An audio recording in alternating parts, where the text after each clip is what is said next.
Good afternoon. Welcome to the Construct Innovate webinar series on sustainability planning in construction. Delighted to be back for the 2025-2026 webinar series. The webinar series is being run by Construct Innovate, which is Ireland's National Research Centre for Construction Technology and Innovation. My name is Jamie Goggins and I'm a co-director of Construct Innovate.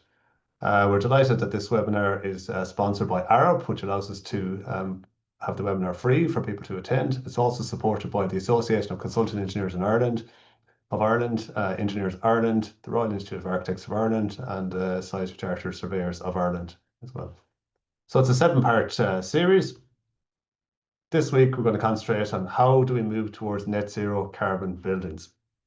Followed next week we'll look at passive houses, and in particular some case studies around there, then into building envelopes and ventilation, and how do we achieve low energy healthy buildings, and then onto indoor air quality, onto retrofitting buildings then in week 5. Week 6 we focus on circular economy, and week 7 we focus on heritage, culture, communities and sustainability. Delighted to have a really strong lineup of speakers. Really looking forward to these presentations. So our first speaker will be Giorgio Garino, who's a program executive on the embodied carbon side from the Sustainable Energy Authority of Ireland. And he's going to talk about development and implementation of Ireland's life cycle global warming potential calculation methodology for buildings. Then we have Philip Comerford, who's the principal at Philip Comerford Architects, and he's going to talk about a study that he did for the Housing Agency on the embodied carbon and the climate impact of our housing. Then we have Dr. Youssef Elkhayat, who's a postdoctoral researcher in Construct Innovate at University of Galway, and he's going to speak about a project that he worked on with a local architecture company on DEEP-Phit, which is evaluating and reducing embodied carbon of deep retrofit homes in Ireland. So the order of the day is that we're going to have the 3 presentations followed by a Q&A session. So please, if you have any questions for any of our speakers, please do post them in the Q&A function at the bottom of your screen. So as I said, we'll come to all the questions at the end of all 3 speakers in there. So without further ado, I'm going to hand over to our first speaker, over to Giorgio from SEAI, who's going to talk about the development and implementation of Ireland's life cycle global warming potential calculation methodology. So over to Giorgio. Thank you, Jamie. Thanks for the introduction as well. Yeah, good morning, everyone. My name is Giorgio Garino, and I work in SEAI in the Embodied Carbon team, particularly on the development of Ireland's life cycle global warming potential calculation methodology for buildings. In this presentation, I will give you an overview of the work that we have been doing and we are planning for the future to meet the European and Ireland national deadlines in terms of introducing life cycle global warming potential calculation for new buildings. Starting with the general overview of the European framework, which is basically where we started and why we started with this work. I think that you're all well aware of climate change, of global warming, and all the issues that these problems are bringing to our society and to constructions and the infrastructures. So I will not spend time going through those very important matters, but I want to give you an overview of the legislative framework. So we started with the European Green Deal, and within this big package of directives and regulations, we had the Fit for 55 and Circular Economy Action Plan. Circular Economy Action Plan, we will see later how it's related to the work that we are doing, but particularly we have two important innovations within this action plan, which is all the amendments to the construction product regulations and the eco design for sustainable products. So the right side of things is more related to construction products, while the left side is more related to a holistic view of building construction, and particularly the directive that set the first step for the work that we are doing was the EPBD. energy performance buildings directive, and particularly the recast EPBD at two important points within it. First, the Article 7, clause number 2. This is the article that introduced the life cycle global warming potential calculation for buildings and sets the deadline, the steps that are going to be followed to make this type of assessment a common practice within buildings design. We also have a delegated act that will amend the annex, the third annex of the recast EPBD. This is due to be published at the end of 2025. And this delegated act will give a guideline to all the European states on how to develop the methodology, and will try to more than guide the development of the methodology, which is left to the member states. Will try to standardize the methodology within the European Union countries. We already have a framework of standards and guidelines that have to be included in the development of the methodologies of each country, and that to be compliant. So the methodology has to be compliant with some standards that are already in place. These standards are the EU levels, which is a framework for producing life cycle assessment for buildings, particularly indicator 1.2, which looks at the global warming potential of buildings. And then we also have two ISO standards. One is the 15978, which is particularly related to life cycle global warming potential calculation. And the other standard is the 15804. And this is particularly related to EPDs and documents that certify and define the global warming potential of the single materials. Here we have a comparative time frame between the deadlines and the steps for the implementation of the EPBD, and the deadlines and steps for the implementation of the construction product regulation. I will not go into the details of the single steps, but this is just to show you that the work under the EPBD, so related to the holistic view of construction of buildings, is progressing in parallel with the construction product regulation. So over the next 5 to 10 years, we will see a substantial update, a substantial innovation in what is the approach to GWP of both buildings and materials.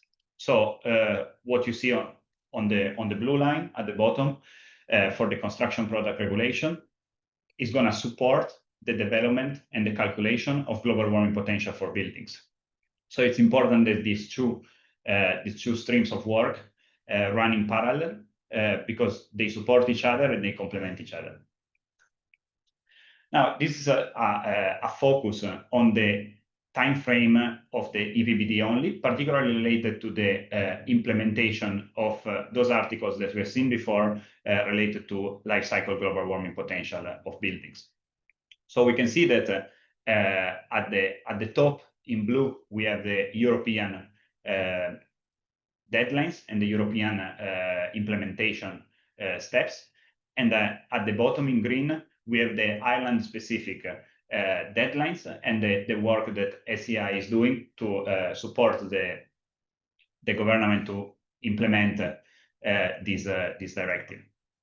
So we can see that the EPBD was officially published, the recast EPBD was officially published in the Journal of the EU in April 2024. And it sets some deadlines. So we can see that by 2027, all the member states have to publish a roadmap detailing the introduction of limits, of life cycle GWP limits for buildings. And then from 2028, this type of assessment will become mandatory for new buildings with a gross internal area above 1,000 square meters. And from 2030, it will become mandatory for all buildings, all new buildings. And limit values will be introduced for all new buildings. So this is what is deriving from the recast EPBD, from the European directive. And we have two intermediate steps. One is the publication of the Delegate Act, which is going to standardize and have a uniform approach to the calculation methodology. And we are looking forward to this because our methodology will be updated following this, the publication of this document. And then we have the roadmap, which is an intermediate step, which aims at detailing how the limit values will be published. But if we look at the bottom, there is the work that we have been undertaking and what we are planning for the future. So in April 2025, we published through a public consultation the first revision of the SEAI lifecycle GWP calculation methodology. We also hold a workshop where we introduce this methodology along with all the work that has been done to allow the industry to implement this methodology in real projects. And then we have some deadlines coming right in front of us now. One is the September deadline, which is coming from the Climate Action Plan, and it introduced the lifecycle GWP assessment for all public buildings that are commencing design in September 2025, and is written large, not to go too long with the text, but is a particular building receiving a funding of more than 10 million for non-residential and more than 60 million for residential. So it's large public buildings. To support this climate action plan requirement, we are going to publish the first revision of a calculation workbook in accordance with the requirement of the methodology in October, along with a methodology update following some draft document that we have received from the European Union. We will also have the publication of the first revision of the database of average GWP values for construction materials, and this is to support the implementation of the methodology. The follow deadlines for 2028 and 2030 will be directly implemented in the Irish legislation, so they will follow the EU deadlines. We are also working towards the publication of a SEAI software to carry out life cycle GWP assessment. Now, how did we approach the methodology? Well, our mantra from the beginning was simplification without losing accuracy. It's obviously a complex calculation, and it takes into account many factors and many assumptions. So we wanted to simplify this complex calculation, but without losing the accuracy. And this is important because if we don't ensure enough accuracy and enough specificity, then it's going to be difficult to verify the results, and it's going to be difficult to introduce this type of assessment in a regulated system. We have drawn some inspiration and some ideas, some guidelines from the documents that you can see on the right, particularly some methodologies that are already being published and in use in the industry. For example, the RICS WLCA methodology, which is a very complete and detailed way of assessing life cycle GWP, and is already used in both Ireland, UK, and other countries. And also the ISTRAC-T methodology, which is another really good document that guided us in the development of the methodology. How the methodology is organized, it has different calculation requirements. Obviously, I will share the link to access the document for you to review, and we welcome any comment, any suggestions that we will take into account for the we will review and take into account for the updates of the document that will come next. But generally, how is it organized? So there are different levels and different types of requirements because obviously for some elements we can directly calculate the global warming potential. So if I want to know the global warming potential of a cubic meter of concrete, then I can directly calculate it if I have all the information about the concrete, and I can come up with a value that is representative of this metric. But for some activities or for some materials, I don't have enough information. So we introduce some requirements that are used to estimate the global warming potential of activities, of materials that I cannot exactly quantify during the design, but I will only know at the end of the construction. So we have default values and default scenarios to assume to estimate global warming potential of some activities and materials. Then we have some requirements around the data and the verification, because as said, to introduce this type of assessment into a regulated environment, it is important that data quality is ensured.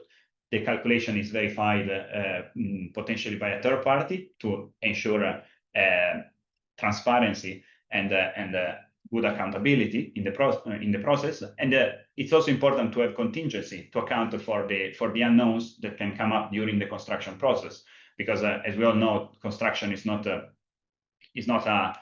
always a linear and straightforward process, but it can have some unforeseen situation that would have not been taken into account maybe at earlier design stages. And then we have some voluntary requirements for professionals and for design teams that want to go beyond the minimum requirements and want to extend maybe the scope, extend maybe the calculation itself. So,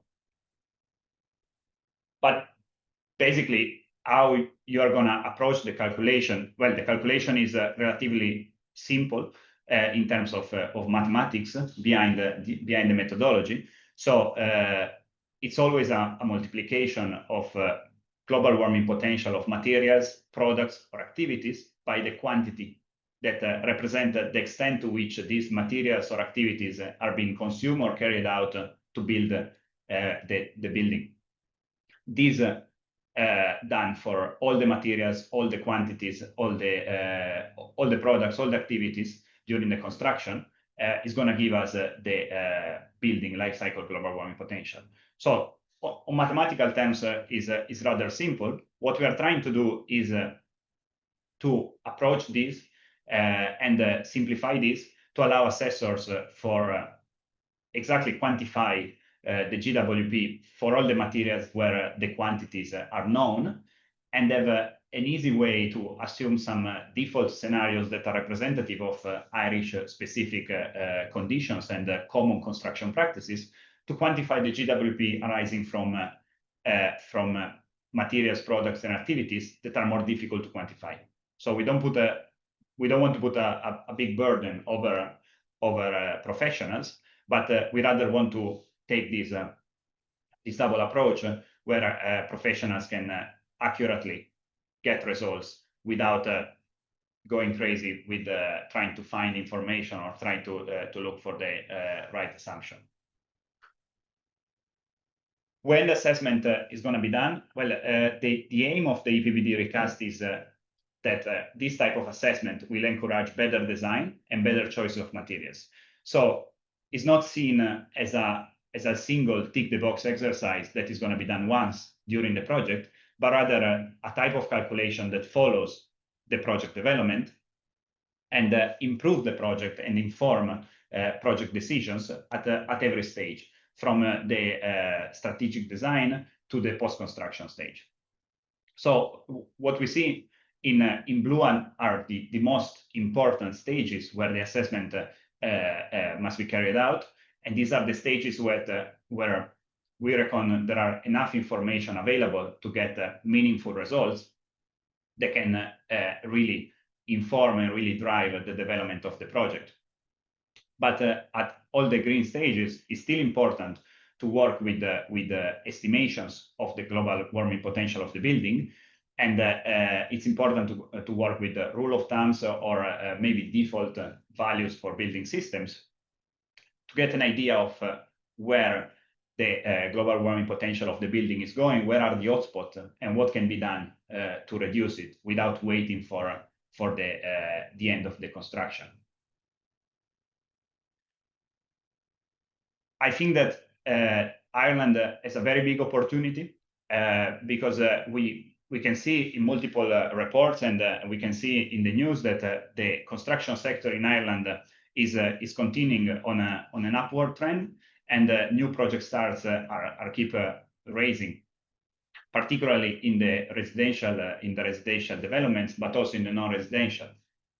In addition to this, there is a strong forecast for the residential construction, which is mostly dictated by the government objective of building more than 300,000 new homes between 2025 and 2030, and keeping on a consistent trend after this.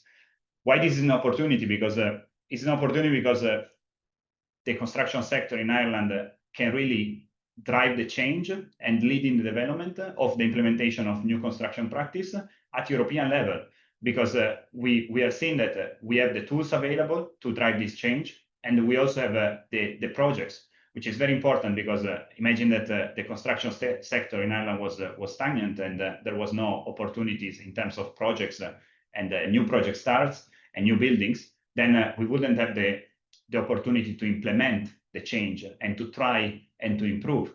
While with this big trend in construction, we can really drive the change and see what's working, and help other member states lead the way with other member states to follow the Irish example. So it's very important that these deadlines and this work progress fast and as the support of the industry, because I think it's a big opportunity for Ireland at European level. Thank you very much, and that's it from my side. Brilliant. Thanks, Giorgio. That's great, great overview. So we can clearly see that, you know, the roadmap there, the requirement from the European perspective, by 2030, effectively, all buildings will have to be assessed for the global warming potential. In other words, how much carbon is embodied in the building from all the materials and the products and so on that we put in the buildings, and also from the operational side as well. And then limits being set for all new buildings and implemented by 2030. And then earlier in an earlier engagement in this from the Irish perspective, in terms of public buildings, needed to start this year, assessing public buildings, large buildings. So I think it's over 10 million for non-residential buildings and over 60 million euro project for residential buildings. So it's here and now. This requirement is here and now, and it's coming for all buildings pretty quickly. So from 2027, all buildings over 1,000 square meters gross internal area.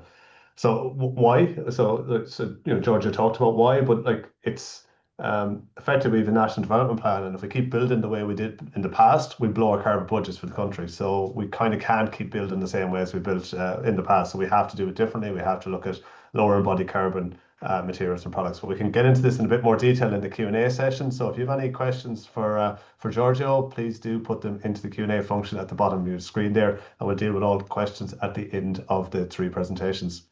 So with that, I'm going to move on to our second presenter. So the second presenter is Philip Comerford, and he's going to talk about a study he did on embodied carbon and climate impact of our housing for the Housing Agency. So over to you, Philip. Thank you very much, Jamie. Thanks, Giorgio, for your presentation, which leads perfectly into what I want to talk about today. The context is exactly what Giorgio talked about. If we're building 60,000 houses a year, what does that mean for our climate budget? And we know really that we're going to blow our climate budget on those kinds of housing targets. And I'll be interested to hear Youssef's talk afterwards, because obviously retrofit and reuse is obviously an absolutely key part of this. However, in terms of the scope of this particular study, it is about new housing, and it's about, well, the image on the right is Manaus in Brazil, but it actually, in a way, could be Dublin. In the study which Oliver Canaan and Richard O'Hegarty did in UCD, looking at the whole life carbon impact of the residential sector, which you see on the bottom left. Obviously, if we continue on our projected increase in housing targets, that's going to have an enormous climate impact. So what I'm trying to do in this study was connect a planning policy and housing policy with the climate action plan and with the methodologies which are forthcoming with the implementation of the EPBD, as Giorgio has described, and what that means specifically for the housing sector and specifically for how we build new housing, what typologies we build, what are the site layouts, what are the hotspots in terms of carbon, and how can we look to decarbonize.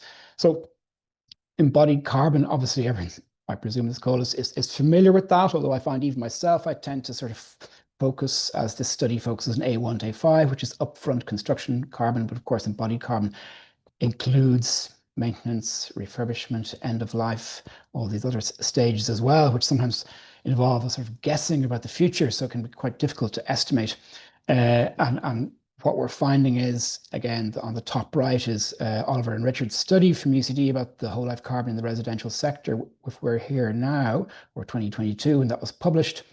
As our buildings decarbonize in terms of their running costs, their operational carbon, and as the grid decarbonizes, operational carbon decreases. However, our embodied carbon piece is projected to increase proportionally. So effectively, according to this business as usual forecast, we're running to stay still in terms of the housing sector and the residential sector. So the study looks at County Dublin, and I analysed over 40 housing projects within County Dublin.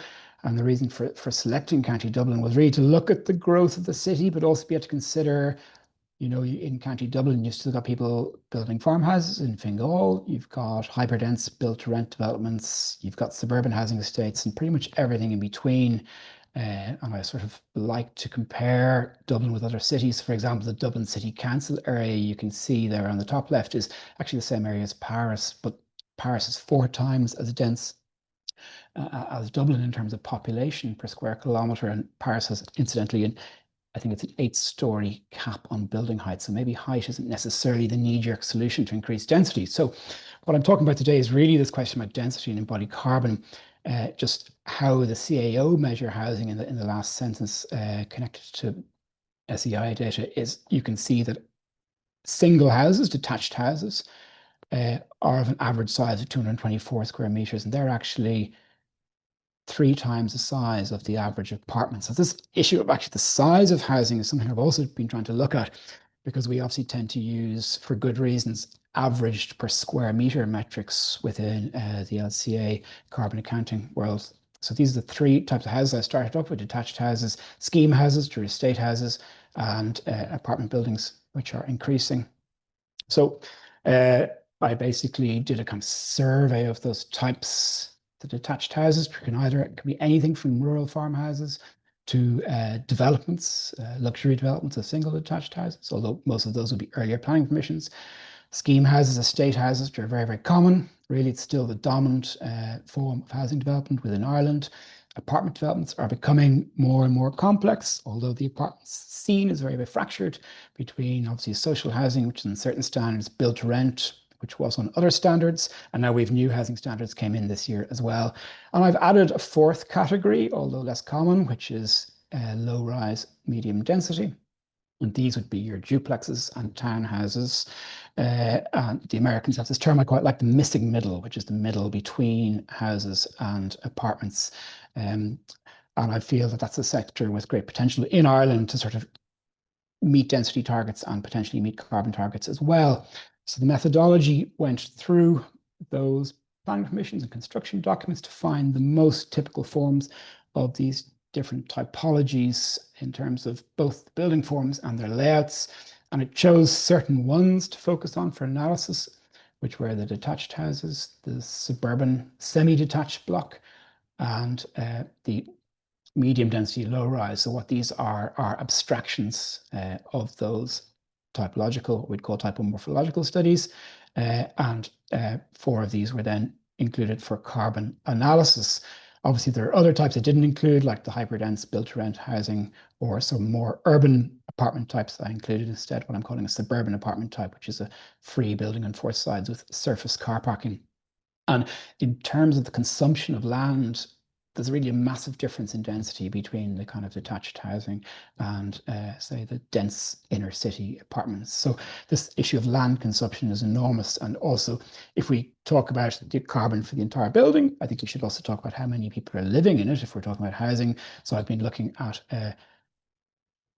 the occupancy of housing, which is listed in the CASO in the last census 2022. They actually asked people how many bedrooms are in your house. So I'm trying to sort of connect that to a per person figure of carbon. So going back to Giorgio's methodology, there was a study of buildings according to EN 15978 using the EU levels system. And that was done at a building level. And then levels asks us to consider the curtilage of a building. So that would be, in the case of a house, you see here, a front garden and a back garden. garden. And we would also have included that outer piece, which is the public or the infrastructural or the urban element, which is the roads and the external landscaping and the car parking, etc. In our SEAI study, we've been able to take that further, and we're actually looking at buried services and underground infrastructures, which again adds, as unsurprisingly, another layer of carbon on top of that.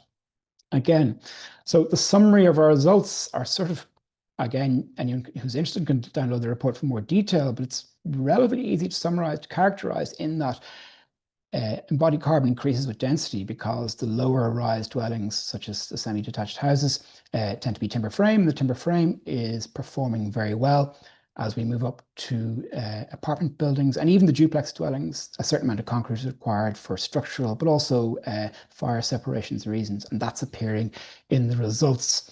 The detached houses, I measure them at building level, and they actually tend to higher embodied carbon because they tend to be larger dwellings. They tend to have larger spans, 5-6 meter spans to living rooms, and they tend not to suit timber frame, at least in the limited sample which I studied. And then we can also see embodied carbon per dwelling that actually, instead of looking per square meter, if we look per dwelling, the thing about the size of the dwelling does actually count. So if we move on from that, I won't go into great detail about the building results, but just some highlights from this, like I've done in my pull-out text here.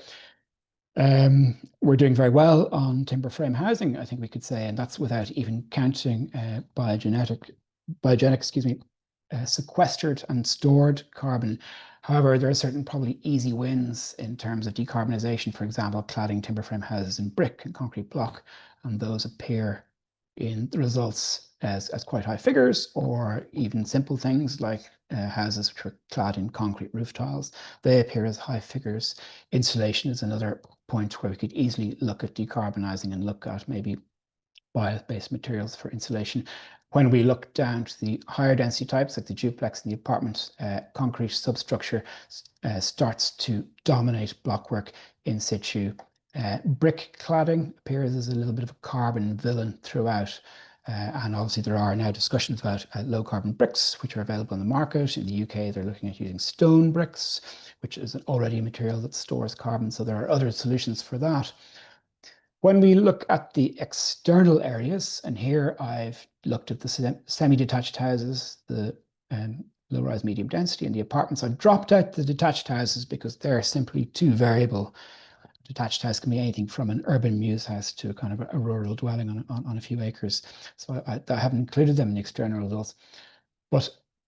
And again, this is back to kind of Giorgio's point about voluntary emissions outside the building scope. At the moment, emissions outside of the building aren't counted, although the EU levels does include a building's curtilage. However, these things are actually quite easy to count in terms of kind of roadways, footpaths, parking, etc. There's still definitely work to be done on things like carbon factors and accurate results, things like asphalt, the binder content, etc., which are beyond possibly my technical capability, but there's definitely work to be done on refining those figures. But in terms of things that we can measure and study easily, I would certainly be arguing that for larger developments above 1 hectare, we should be including this SiteWorks external carbon.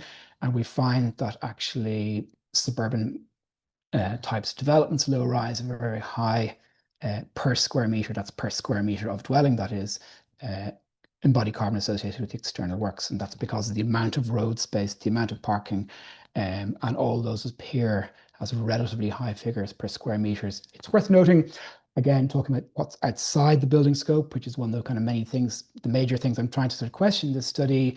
I've put in grass and lawns as 0 because something like a green space can be absorbing carbon if it requires a lot of topsoil removal, if it requires fertilizers and maintenance. However, it can also, of course, sequester and store huge amounts of carbon. And one thing that could be just considered in, again, larger developments is land use change. So, for example, TII, Transport Infrastructure Ireland, count land use change carbon for infrastructural projects, and they have a carbon calculator to do that, which we've been using. So, for example, a new road that's built, that will extinguish, for example, if it was a grassfield meadow or if it was cropland. Those landscapes are absorbing a certain amount of carbon per year, and those sums, when you measure it over the EU levels lifespan of 60 years, that's 60 years annual carbon absorption and sequestration, are very, very significant. Now, having accurate figures on the carbon sequestration of different types of landscapes is a very complex thing, but there are figures from EPA and there's national figures, and there's EU figures as well from EEA. So on the decarbonization piece, which I won't go into in great detail, but we've looked broadly at materials, and there are some easy wins there, particularly in terms of cladding materials, moving to bio-based materials, particularly for insulation, such as cellulose insulation, sheep's wool, hemp, etc. Structure really comes up. Structure tends to be 70 to 80% of the embodied carbon of a building. There's great potential for timber frame in Ireland, but mass timber is still not really possible due to the 10-metre non-flammable requirement in Part B. So that's something we should really look at moving towards, which I know is being looked at. And then I'm just going to talk briefly about the external piece at the urban level, at the site layout. So one level, when we talk at the urban level, it's basically this thing of how is the site laid out. So, you know, this would be maybe the typical kind of suburban type development, which is our sort of dominant housing model. And as I say, we are building these dwellings at a much lower per square meter embodied carbon. But my personal take from this research is that we're sort of then blowing some of that back by a very expensive infrastructural piece, which also consumes a lot of land. And I think this thing about consuming land as a finite resource really needs to be considered. So just giving one example there of Great Nathan, the Proctor Matthews scheme in Cambridge, where parking is at the short ends of the block with a reduced parking quantum. And then the streets accessing dwellings are pedestrian streets, which incorporate green elements. So this thing about site layout, I think, needs to be questioned in terms of a way of decarbonising. And nature-based solutions is another obvious win. There are many different strategies for nature-based solutions, even simple things like swales, if they're used in part of a coordinated drainage strategy, i.e. if nature-based elements are replacing underground carbon-intensive elements like pipework and attenuation tanks, they can have a major beneficial impact on the embodied carbon figure. This is a scheme by Bavi in Mallorca, where they're actually using a drainable street, which is also a public space, and they're using a local sandstone for the structure, which provides passive cooling in the summer and has a very low A4 carbon because it's coming from a local quarry. So these are things I think we could all start to explore in Ireland. And in Stockholm, they're looking at taking what we traditionally bury in terms of underground stormwater drainage and bringing that to the surface as public amenity. So nature-based solutions provide obvious potential benefits. So in summary, the four broad brush conclusions from the report were, in first place, balancing that thing about nature in cities, looking at the carbon sequestration potential of green spaces, even if there's something that can't now be reliably counted within the current methodologies, they should still be included. The emissions of building materials, there are some easy wins, like I've mentioned, which maybe require some kind of cultural change in how we perceive the look of a timber frame house. It may require some regulatory change in terms of how we build the structure of apartments. And that last piece then about carbon emissions outside of the dwelling, it's looking at how we lay out our sites. It's looking at density, and it's looking at other factors, I believe, such as land consumption, carbon emitted by the disturbance of topsoil. And then finally, the size of dwellings. Obviously, this can vary depending if you're in a rural house or if you're in a city centre. So there's a lot of discussion about how much space people actually need. But I do believe that carbon should be reported at least at a per dwelling level and not just at a per square metre level. So they are the main findings of this report. There's more detail, as I said, to be found for anyone who's interested. So thank you for your attention, and I'll hand back to Jamie. Brilliant, thanks, Philip. Yeah, so when we talk about buildings, we need to think about the infrastructure around it and so on. And very interesting there that the impact of the typology in terms of what the overall embodied carbon is, but also the significant impact that the external works have, like the roads, the pavements, the pipework, and so on that embodied carbon for that development and that. And obviously then using nature-based solutions there will help both in terms of the embodied carbon, but also in terms of biodiversity and so on in there. So lots of things there to think about from a planning perspective, development perspective, and a design perspective in there. So as I said, if anyone's any questions for any of our speakers, please put them in the Q&A function at the bottom of the screen, and we'll deal with all those at the very end. Now we're on to our third speaker, Youssef Elkhayat, and he is a postdoctoral researcher in Construct Innovate at University of Galway, and he's going to talk about a study where he's evaluated the embodied carbon of deep retrofit homes in Ireland. So over to you, Youssef. Thank you, Jimmy. Thank you for speakers. Let's share my screen now. I want today to present the first stage of our DEEP-Phit project. It's a research project funded by Construct Innovate in 2024. It was a seed funded, led by Dr. Paul Moran. And we have industry partners from architecture field and retrofitting field, Helena McAneal Architects, Galway, and Core Retrofit.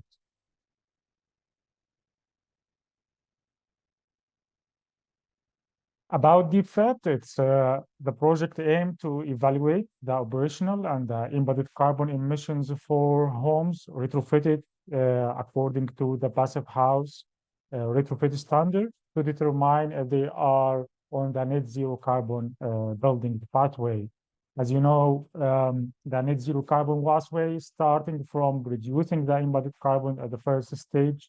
After that, we optimize the energy efficiency during the operational carbon, reflecting on the operational carbon, then maximizing the site renewable energy sources, and also maximize the high quality of the site renewable energy, and finally purchasing the high quality carbon offsets for residual emissions. Our project involves architectural practice, one-stop shop retrofit service, Passive House Institute, and the national body for architects in Ireland, the Royal Institute of Architects in Ireland, to ensure that examine the cases are applied actually in Ireland. The project and the calculation, depending on the Indicate methodology, which developed previously in the Indicate project, also by SEAI, supported and funded project. The upfront CO2 project also depending on the same methodology for the new buildings, calculation for the upfront stages. This methodology is in line with the EU levels indicator 1.2 and also with the life cycle global warming detention framework. This levels indicator is specified for the building physics scope will be targeted.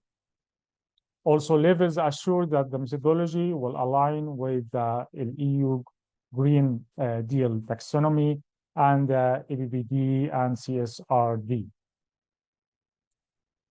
The methodology for evaluating the embodied carbon, it is specified for the new materials will be installed instead of the existing and the old materials.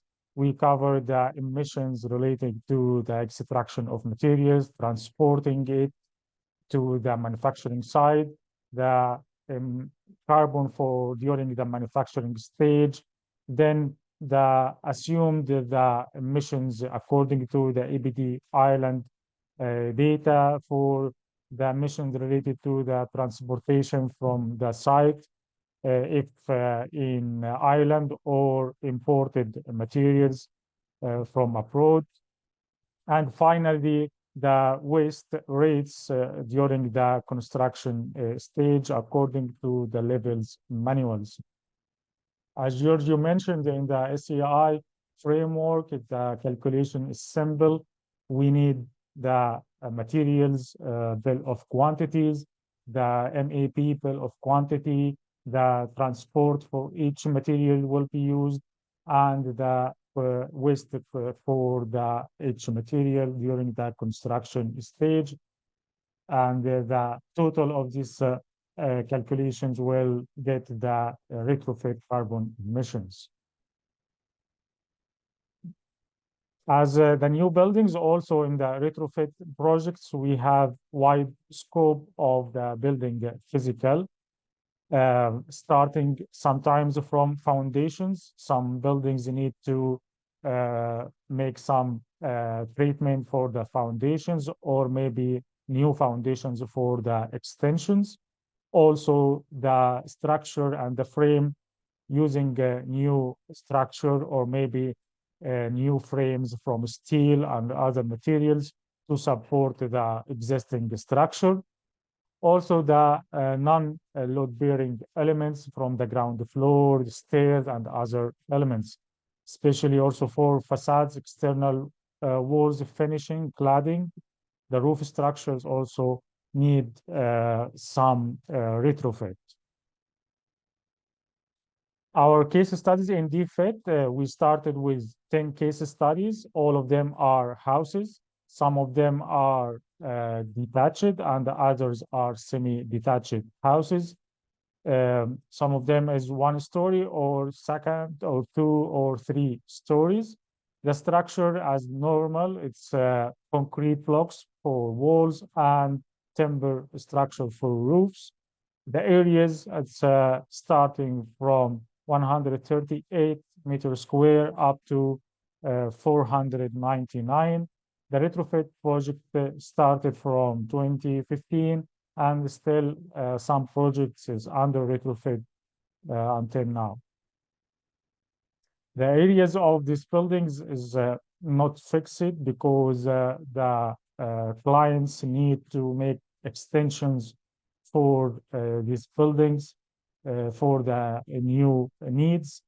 The increase in area maybe starting from 13% until maybe reach to 35% increasing in the total area. To see the results, we need to clarify that there are two differences between the energy retrofits and the general innovations. It's necessary to distinguish between the measures for energy retrofit and the measures for general renovations ordered by the client, or maybe necessary to finish the buildings in fine cases. For energy retrofit measures, as we know, it's all measures related to optimize the energy consumption in building to deal with the thermal bridge, the air tightness, install new thermal insulation, the heating upgrades for the heating system, also systems for ventilation, and installing the PV and other sources for renewable energy. However, for the general renovation measures, that addresses the fit outs and the ongoing maintenance and renovation activities, and all of them is associated works with the energy retrofits. In the beginning, we found that the energy retrofit represents about 1/3 of the total retrofit embodied carbon. However, the rest of embodied carbon relating to the general renovations. As we see here, the results for the each case study, the average for the energy retrofit about 114 kilograms CO2 equivalent per meter square, which is fine when compared with the new buildings. Averages, which reach to about 500 or more that. The general renovations add too much to the embodied carbon. So the average is about 234, make the total average for the all cases studied around 347. These results means that we have a great opportunity for reducing the retrofit embodied carbon by optimizing the general renovations. If we see the results by the building elements, according to the framework we are depending on, we have 4 building elements had the majority and the highest impact during the retrofit process. The highest for the non-load-bearing elements, the works for the ground floor or rebuilding the internal walls, partitions, and doors. Secondly, come the load-bearing structure, using new structure for frames or upper floors or making external walls. The third is the work for facades, including installing new windows or maybe new cladding system and the render for the external facades. And finally, also we can see here the indoor finishes for wall and the floor covering and the other elements for furniture. We make a hotspot analysis for the materials to see how it's affect and which materials impact the most. As we see here for each case study, there are differences according to the each case study needs and the customer materials preferred or something. Here is the 11 materials has the highest impact, the global warming potential. The concrete for sure installed for the new ground floors or maybe for building the walls. Also, the 5 materials here, including metals, the structure frames for new beams, or also the aluminum for the sanitary and installing the gypsum board and the false ceiling, the windows if it was timber aluminum or aluminum triple glazing, and using the EBS insulation materials. It's a not friendly insulation material and has highest global warming potential. So we tried here to make material substitution methodology to allow architects after that to follow and to select the low carbon materials from the available database. We have ICE database version 4, it's updated now, and also ABD Ireland and the eco platforms. All of these sources has full data about the embodied carbon and the global working potential for the materials. We can select the lowest embodied carbon material available for each case study. For the materials we presented here, we found that Ireland has opportunities for low carbon materials, especially for reinforced concrete blocks, also with GGBS about 50%. It's a great alternative. The PVC rainwater goods, also windows with timber frame. Some materials maybe need to import it, like the low carbon steel for the metal profiles, also the recycled steel for the beams sections, and the cement-free lime-based mortar. The carbon savings as percentage for each material, as we can see here, for the reinforced concrete, we can use about more 50%, 34% for the glazing systems, 60% especially for the lime-based mortar. EBS insulation, also we have alternatives with low embodied carbon. The concrete blocks with 50% GGBS can reduce about 30% for the embodied carbon for these elements. Using recycled steel for the steel sections has a great impact, reached to about 70% reduction for this element, 47% reduction for the pipes, and 80% for the granite paving, especially for projects including wide areas of hardscape and landscape works. And finally, 80% reduction if we goes to low carbon steel for the interior, for ceiling and gypsum board. The averages, we can reduce about 22% the total average for the embodied carbon for retrofit projects, from 347 to 271.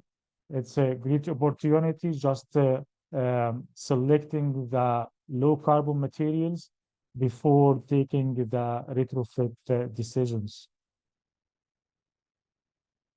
For sure, any study has limitations. We still have limitations in the number of case studies. We need more contributions from the industry partners to see a broad view about what happened in the market. Some assumptions we need to use in the calculations due to the missings in the bill of quantities and the other data. The material substitution is focused on just the top 5 impactful materials for each case study, but in real case, we can increase the number of substitutions to cover the whole elements. The alternatives material is limited to the European countries, Ireland and UK. And for sure, we have great opportunity if we look forward to importing materials from other places. The key takeaways messages, we can see that the benchmark for the embodied carbon for retrofit projects, it's around 114 for retrofit, energy retrofit, and 347 for the total embodied carbon. The retrofit embodied carbon usually occurred during the material manufacturing stage, so prioritizing the low carbon materials is very effective. The non-load bearing elements and facade and the roof works has intensive carbon, and we should reconsider it in the future. The triple glazing system, which is necessary for the passive house design, is the most impactful material and one of the most impactful material. So we need to think about the triple glazing windows. The cement-based mortar has a great impact on the total embodied carbon. So alternatives for the bio-based mortar will be good. Finally, the bio-based insulation materials is not mandatory, reducing the embodied carbon, because we have limitations in the retrofit projects as the thickness of insulation material will be very wide and not suitable to be installed instead of the small thickness material. So the bio-based insulation materials maybe has some difficulties if we need to install it in the retrofit projects. Thank you so much. Thank you, Youssef. That's a great presentation. You know, it's significant in terms of the, I suppose, the variability in terms of the embodied carbon there across the different case studies and that, but that you can see the proportion of embodied carbon towards the energy retrofit and the total retrofit, and the average being maybe, you know, when we look at the total, the general renovation methods or general renovation that was done had about twice on average that of the energy retrofits in there. So you have to take it all together because typically for housing, it's often more than just the energy retrofit that's done in these projects. So yeah, so great to see those results in there. So we're gonna, so that's our three presentations. So for presenters, could please turn on the cameras again, and we're going to cover a Q&A session now. So there's questions have come in here if you have any.